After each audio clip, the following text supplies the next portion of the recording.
Warahmatullahi wabarakatuh. Allahu Akbar, Allahu Akbar, Allahu Akbar, Allahu Akbar, Allahu Akbar, Allahu Akbar, Allahu Akbar, Allahu Akbar, Allahu Akbar, walillahil hamd. Alhamdulillah, alhamdulillahil qa'il, yarfa'illahu alladhina amanu minkum walladhina utul ilma darajat. أشهد أن لا إله إلا الله وحده لا شريك له وأشهد أن محمدا عبده ورسوله اللهم صل وسلم وبارك على سيدنا محمد وعلى آله وصحبه أجمعين أما بعد فيا عباد الله اتقوا الله أوصيكم وإياي بتقوى الله فقد فاز المتقون قال الله تعالى في كتابه الكريم أعوذ بالله من الشيطان الرجيم يا أيها الذين آمنوا اتقوا الله حق تقاته wala tamutunna illa wa antum muslimun. Hadirin muslimin muslimat yang dimuliakan Allah. Pertamanya syukur kita kepada Allah Subhanahu wa taala kerana dengan limpah rahmat serta kasih sayang-Nya kita dipilih oleh Allah Taala daripada kalangan hamba-Nya yang ramai untuk sama-sama melapangkan masa hadir di surau ini untuk menunaikan solat sunat Aidil Adha dan kemudian boleh menunggu sebentar mendengar tekanan peringatan yang datang daripada Allah dan Rasul sallallahu alaihi wasallam iaitu dalam intipati khutbah. Sidang muslimin muslimat sekalian, saya menyeru pada diri sendiri dan juga kepada hadirin sekalian, marilah sama-sama kita berusaha dengan sedaya mungkin untuk menjadi hamba Allah yang benar-benar bertakwa di dalam arti kata takwa yang sebenar, yakni dengan mematuhi segala titah perintahnya, sama ada yang fardu sama ada yang fardu maupun yang sunat. Dalam masa yang sama hendaklah kita kena berusaha sedaya mungkin untuk mengelak, menjauhi serta meninggalkan sebarang bentuk larangan dan tegahan, sama yang pasti yang haram juga yang makruh. Mudah-mudahan dengannya kita akan menjadi manusia yang mulia dan bertakwa di sisi Allah, karena itulah antara aset yang terpenting untuk kita bawa menghadap Allah Rabbul Jalil, bagaimana firman Allah Ta'ala, inna akramakum indallahi atqakum, yang maksudnya sesungguhnya semulia-mulia kamu di sisi Allah siapa yang lebih ketakwaannya. Muslimin muslimat yang dimuliakan Allah, alhamdulillah panjang umur kita walaupun di dalam suasana COVID-19, maka hari ini kita dapat menyambut suasana Aidil Adha dalam keadaan yang kurang ceria daripada tahun-tahun yang lepas. Kebanyakannya masjid-masjid dan surau tidak melakukan ibadah korban kerana korban itu amat berat. Pun begitu, sidang muslimin muslimat sekalian, apa yang diperjelaskan pada pagi ini yang kita perlu faham. Kerana dalam Islam ni tuan-tuan, ada benda yang fardu, ada benda yang sunat. Apapun semuanya paksi kepada ilmu.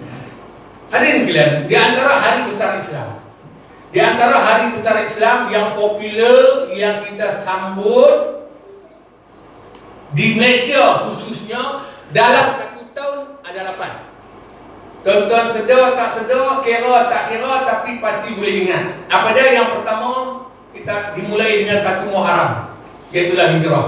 Kemudian 10 Muharram dengan Ashura. Kemudian Rabiul Awal dengan Maulid. Kemudian apa? Rajab dengan Isra wal Mi'raj. Sa'ban dengan nisfunya. Ramadan dengan nuzul Quran.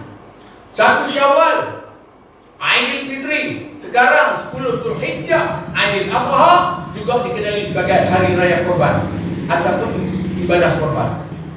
Ini semua merupakan hari besar Islam yang kita sambut saban tahun. Persoalan apa pengisian? Kalau kita tengok dalam konteks hari ini ibadah korban yang mula dipartukan sejak daripada zaman Nabi Adam, turun-turun menurun sampailah kepada Nabi Allah Ibrahim. Ini merupakan satu sejarah besar yang digazetkan di dalam Al-Quran. Kalau kita tengok tuan-tuan hadirin sekalian, sejarah Nabi Ibrahim, pertama bapaknya yang tidak beriman. Kemudian Nabi Ibrahim bila berkahwin dengan isterinya Hajar, yang pertama punya lama boleh anak. Bila dah dapat anak, Allah perintahkan korban. Tuan-tuan, muslimin muslimat sekalian, bayangkan kalau kita manusia yang sempurna akal, nak dikorbankan dalam tak dapat anak dibelai dengan penuh kasih sayang yang dirakamkan dalam Al-Quran pada surah As-Saffat ayat 102. Tuan-tuan boleh rekod balik tengok. Bila mana yang disebut oleh Allah Ta'ala, a'udzubillahi minasyaitonirrajim, falamma balagha ma'ustahya qala ya bunayya inni ara fil manami, hingga ayat-ayat. Apabila anak itu telah meningkat dewasa, falamma balagha, bila mana anak itu telah sampai balagha, maka Allah perintahkan untuk disembelih anaknya. Nabi Allah Ismail. Lalu dikabarkan Nabi Ibrahim kepada anaknya, pada dengan anak pun, if'al ma tu'mar, laksanakan apa yang Allah perintah, kata Nabi Allah Ismail. Tak protes. Satu pengorbanan yang cukup besar. Kalau kita, betul ke ayah mimpi? Betul ke ayah mimpi sembelih saya? Ataupun ayah silap mimpi, sepatutnya ayah yang kena sembelih, sebab ayah lebih tua daripada saya? Ini sejarah hadirin sekalian, pengorbanan cukup besar tanpa dakwa dakwi. Tak ada protes. Allah perintah melalui mimpi. Kena ingat, mimpi Nabi Rasul merupakan wahyu. Lalu dilaksanakan perintah ini dengan penuh kebetulan. Muslimin muslimat yang dihormati sekalian, itu sejarah Nabi Allah Ibrahim. Kalau nak kupas panjang-panjang, kalau tuan-tuan nak mendalami, saya ulang balik, tuan-tuan balik buka Quran pada surah Al-Saffat bermula ayat 102 hingga ayat 109, panjang kita. Cuma hari ini, saat ini, ketika dunia dilanda COVID-19, dah lebih 4 bulan, apakah pengorbanan kita? Khususnya sebagai rakyat Malaysia, penduduk Pulau Pinang, tak kira lah Sungai Tok Tuntung ke Sungai Aceh ke di mana saja. Ini satu wabak yang di luar jangkaan yang Allah datangkan kepada kita, yang boleh membawa maut. Memang maut pun. Amerika sekarang adalah kemuncak, tapi alhamdulillah kita di Malaysia taklah ramai sangat, 100 orang lebih. Apapun, sebagai pengorbanan kita sebagai rakyat Malaysia, ayuh, tak kira di mana kita, tolong patuhi SOP yang dianjurkan, yang disarankan oleh kerajaan Malaysia. Kita sebagai rakyat Malaysia, hablu watan minal iman, cintakan tanah air itu separuh daripada iman. Merangkumi pemimpin, raja, segalanya kita kena patuh selagi tidak membawa kepada maksiat dan mungkar. Oleh itu hadirin sekalian, walaupun kita sedia maklum, sebab kalau kita ni bukan setakat raya, kalau tak raya pun lama tak jumpa, bersalam paling kurang, kalau tidak peluk bukan berlawak. Jadi kan, tapi dalam suasana SOP ini tolong patuhi, sebab kita COVID ni tuan-tuan, tidak dimaaf sekalian, saya sebut di mana-mana pun, ianya lebih bahaya daripada penjenayah. Ianya lebih bahaya daripada pengganas komunis. Pengganas komunis, dia hanya mengamuk dalam hutan. Kalau di bandar pun dan dia mengamuk, hanya sasaran mereka adalah anggota tentera ataupun polis. Ini musuh mereka. Dan mereka tak kacau orang kampung. Dan kalau keluarga kita sebagai tentera bertempur dengan polis, kalau dia balik, dia tak bawa jangkitan virus komunis itu kepada kita. Tapi COVID-19 yang memang tak dikejar dan terkejar ini cukup bahaya. Oleh itu, sebagai pengorbanan besar kita sebagai rakyat Malaysia, ayo patuhi SOP dengan sepenuhnya. Sebab kita bimbang, walaupun sedikit hari ini ada pengurangan. Kalau 3-4 hari lepas semua sedia maklum, ini semua kaca TV live hari-hari, semua sedia tahu di samping TV. Begitu juga kita disajikan dengan WhatsApp dan sebagainya. Ini sebagai satu peringatan, ayo patuhi. Sidang jemaah sekalian, akhir daripada saya sebagai pengorbanan kita, rakyat Malaysia khususnya yang mengaku Islam dan bertakwa ini, Tolong korbankan masa, hadirkanlah ke masjid, ke surau, khususnya dalam pengisian solat berjemaah, itu yang pertama. Dan yang kedua, antara yang paling penting dan terpenting adalah dalam konteks menuntut ilmu. Kerana hadis ini satu pengorbanan. Korban tuan-tuan, banyak. Contoh sebagai contoh, pagi tadi nak kena bangun awal main subuh. Ada yang lebih malang dengan kejahilan kita, mungkin subuh tak main, dia main sembahyang raya. Ni saya lagi Jumaat lagi, tapi bukan semua, tapi sebahagian. Kan pelik tu. Ini sebab apa? Sebab kejahilan. Dia tak boleh nak membedakan mana fardu, mana sunat. Dia tak boleh sembahyang raya, dia rayuh kampung. Dia tak bangun subuh, dia selam beruk. Sedangkan itu fardu. Sembahyang raya ni sunat. Bukan saya nak pertekai, jangan salah faham. Tapi nak beritahu itu kefahaman. Semuanya ini perlu dijelaskan dengan ilmu. Ad-dunya darul ilmi wal amal. Di dunia ini tempat mencari ilmu, di dunia ini tempat menuntut ilmu, kemudian barulah kita beramal. Oleh itu saya menyeru atas dasar kasih sayang. Wahai penduduk Sungai Tok Tuntun. Surau ni dah cantik elok. Atur majlis ilmu. Buat kuliah. Kalau surau ni tak ada kuliah, tak kereta, tak motor, pergi cari masjid Sungai Cih ke masjid Sungai Bakau ke mana yang ada. Jangan tunggu surau ni. Sebab ilmu tu penting.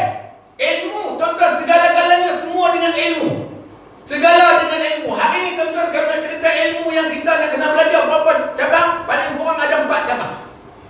Tauhid, fiqh, tasawuf, tajwid. Ini paling kurang. Kita ini tauhid pun masih samar-samar.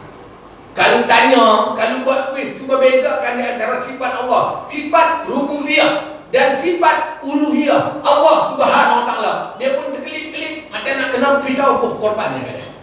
Itu simple. Mai pada fiqh, mai pada apa namanya? Tauhid, fiqh. Fiqh pula dia pecah kepada 4 cabang. Ibadat, muamalat, munakahat, dinayah. Boleh kata semua kita kantoi. Muslimin muslimat yang dihormati sekalian. Saya ni dah terlibat dalam bidang dakwah ni dah lebih 20 tahun. Saya insya-Allah kalau mana-mana saya jemputan, saya sampai awal. Tadi pun nak sampai awal, dah pakai baju dah. Tiba-tiba nak terkeluar. Boleh faham tak? Jadi itu lewat saya memang sampai awal. Kalau saya sampai awal, saya sampai duduk belakang, saya dia tengok perangai orang macam-macam. Allahu Akbar. Yang fardu cara fardu, yang sunat cara sunat. Beramal ni yang pada hemat saya ikutan. Bukan dengan ilmu. Kalau ilmu tuan-tuan, dia tak jadi macam tu. Dengan ambil wuduk, bersembang dengan ambil wuduk, buka paip ayat yang deras. Pembatiran. Tuan-tuan, benda nampak kecil tapi isu besar di sisi agama.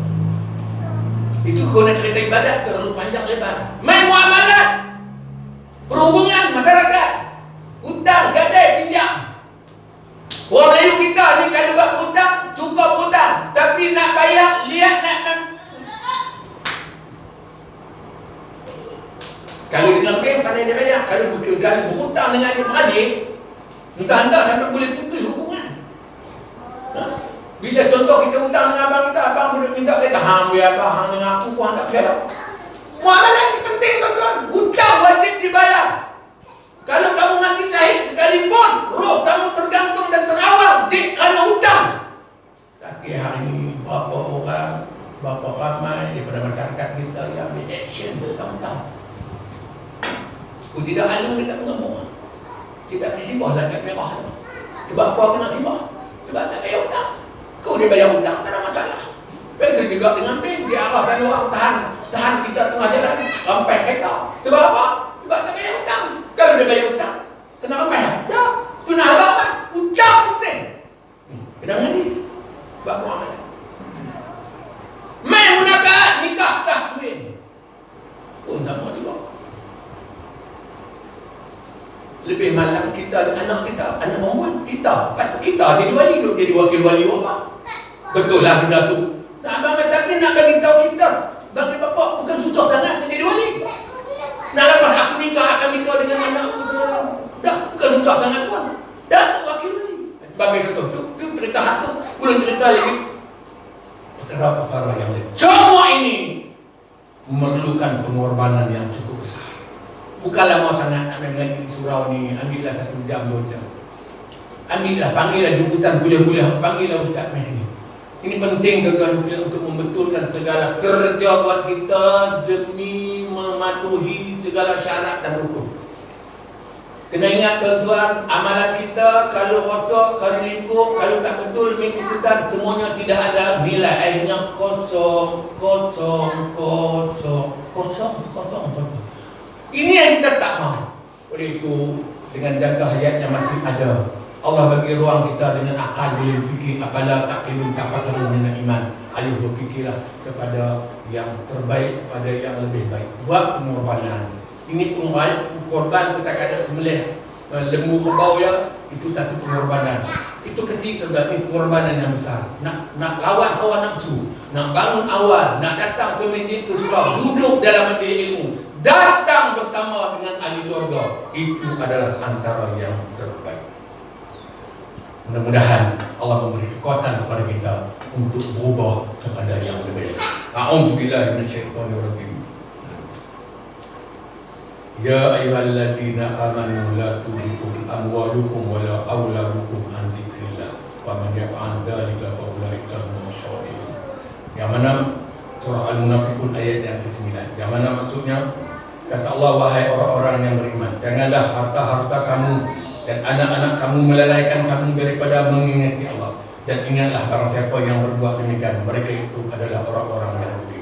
Barakallahu li wa lakum fil Qur'anil azim. Wa nafa'ani wa iyyakum bima fihi minal ayati wa dzikril hakim wa taqabbala minni wa minkum tilawata innahu samiun alim. Aqulu qawli hadza wa astaghfirullaha li wa lakum wa li sairil muslimin wa muslimat fastaghfiruhu innahu huwal ghafurur rahim. Allahumma shalli ala sayyidina Muhammad. Allahumma shalli ala sayyidina Muhammad. Allahumma shalli ala sayyidina وشفنا وقبنا ومولانا محمد.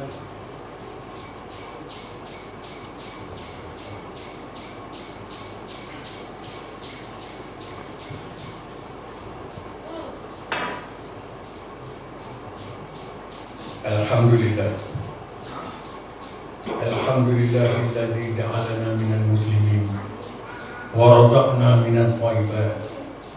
أشهد أن لا إله إلا الله وحده لا شريك له وأشهد أن محمدا عبده ورسوله. اللهم صل وسلم وبارك على سيدنا محمد وعلى آله وصحبه أجمعين. أما بعد فيا عباد الله اتقوا الله أوصيكم وإياي بتقوى الله تعالى. Hadirin muslimin muslimat, mudah-mudahan di dalam rahmat dan kasih sayang Allah. Sekali lagi saya menyeru pada diri sendiri dan juga pada teman-teman sekalian. Marilah sama-sama kita berusaha dengan sedaya mungkin untuk menjadi hamba Allah, benar-benar hamba yang bertakwa, yang taat, patuh, taat kepada segala bentuk arahan yang diarahkan kepada kita. Dalam masa yang sama kita kena wajib meninggalkan sebarang bentuk larangan dan tegahan. Mudah-mudahan dengannya akan menjadi aset terbaik untuk kita bawa menghadap Allah Rabbul Jalil. Muslimin muslimat sekalian, di dalam sebuah hadis Nabi SAW bersabda, "Idza mata ibnu Adam anqata amaluhu illa min salatin sadaqatin jariyah aw ilmin yuntafa'u bih wa waladin qalihin yad'u lahu." Apa makna? Yang mana maksudnya kata Nabi, bila mana mati saja seseorang anak Adam, maka putuslah segala amalannya kecuali 3 perkara. Yang pertama, sedekah jariyah. Yang kedua, ilmu yang bermanfaat yang disefatkan. Yang ketiga, anak yang soleh yang mendoakan. Anak yang soleh yang mendoakan baginya.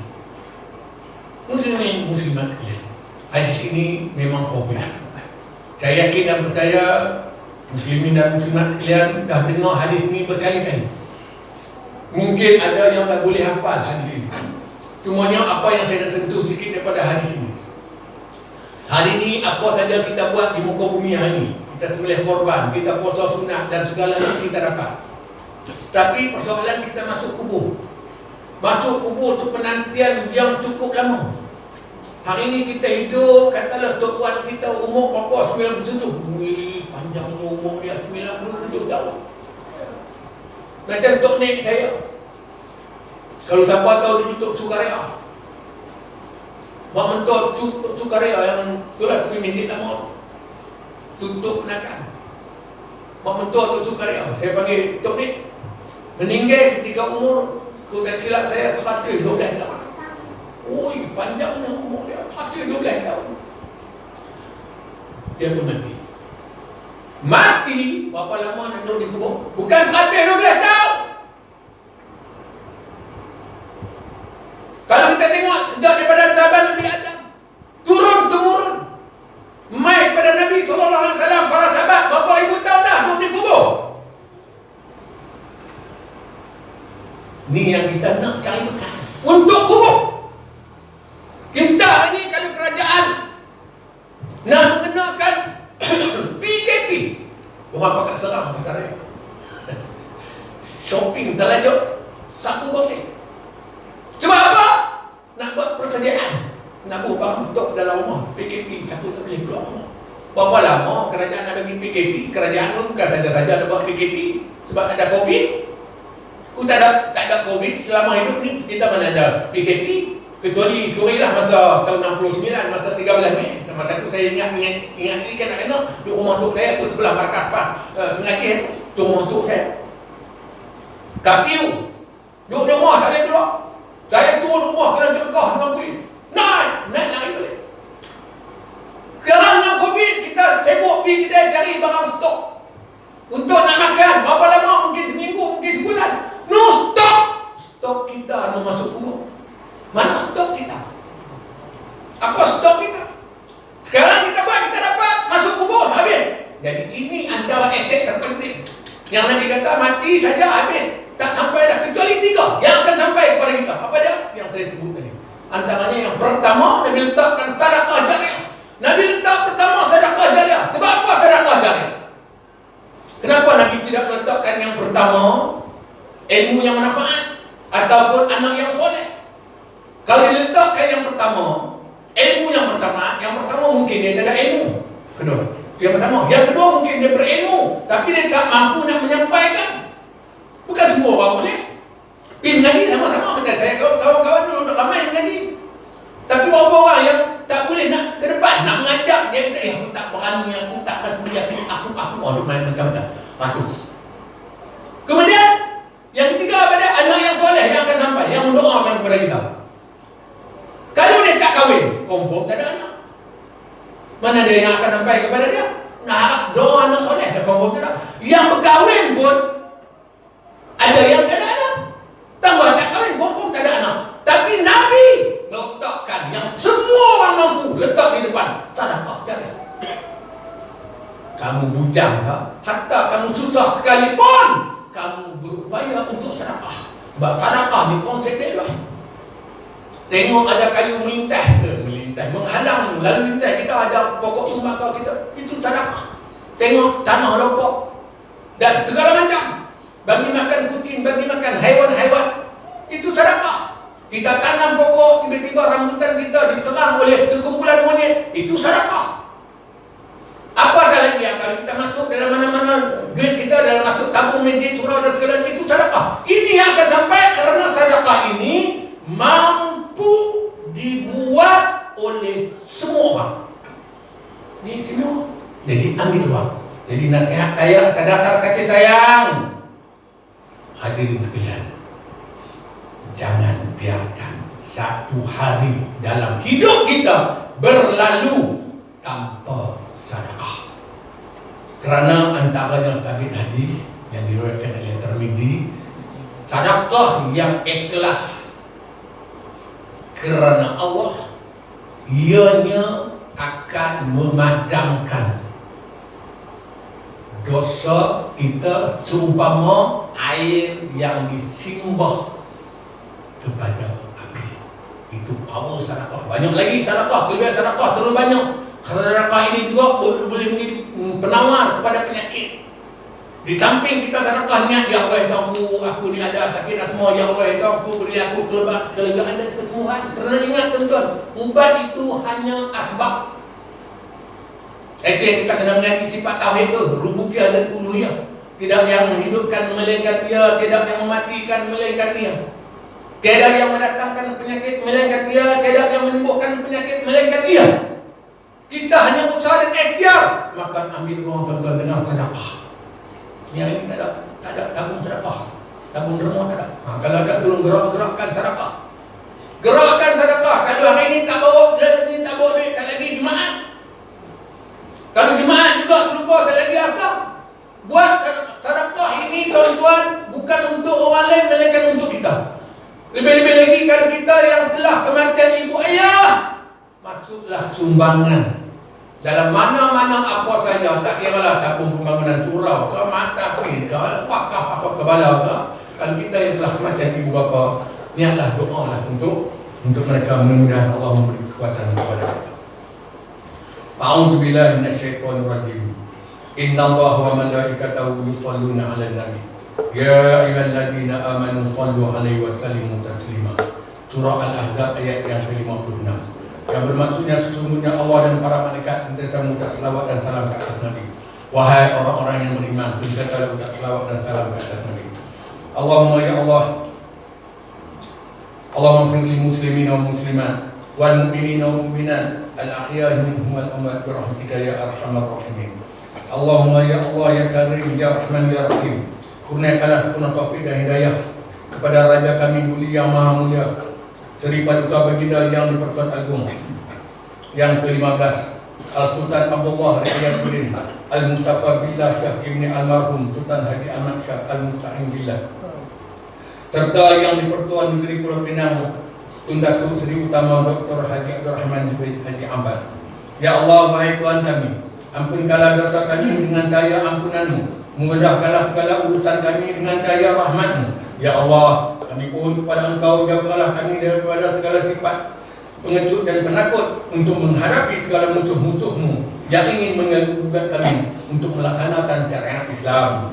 Ya Allah, hidupkanlah kami dengan iman, matikanlah kami dengan iman, halaukanlah kami kepada masyar-Mu dengan iman, serta masukkanlah kami ke dalam surga-Mu dengan iman.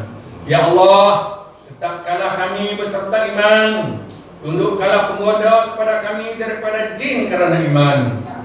Ya Allah, Kau anugerahkanlah taubat kepada para perokok agar mereka bertaubat dan meninggalkan tabiat merokok, dan Engkau campakkan ke dalam hati mereka perasaan benci kepada rokok, dan sembuhkan hati mereka dari bergantung ingatan kepada rokok. Ya Allah, hindarkanlah kami dari bala dunia dan azab akhirat. Semoga Allah mengampuni dosa-dosa kami, dosa kedua ibu bapa kami, dosa pemimpin-pemimpin kami, serta orang-orang yang berkuasa di kalangan kami. Dengan rahmat-Mu ya Allah, Tuhan kami yang amat pengasih. Rabbana atina fid dunya hasanah wa fil akhirati hasanah wa qina adzabannar. Ibadallah, innallaha ya'muru bil 'adli wal ihsani wa ita'i dzil qurba wa yanha 'anil fahsya'i wal munkari wal baghi ya'idukum la'allakum tadhakkarun. Fadhkurullaha 'azim yadhkurkum wa la dzikrullahi akbar. Allahu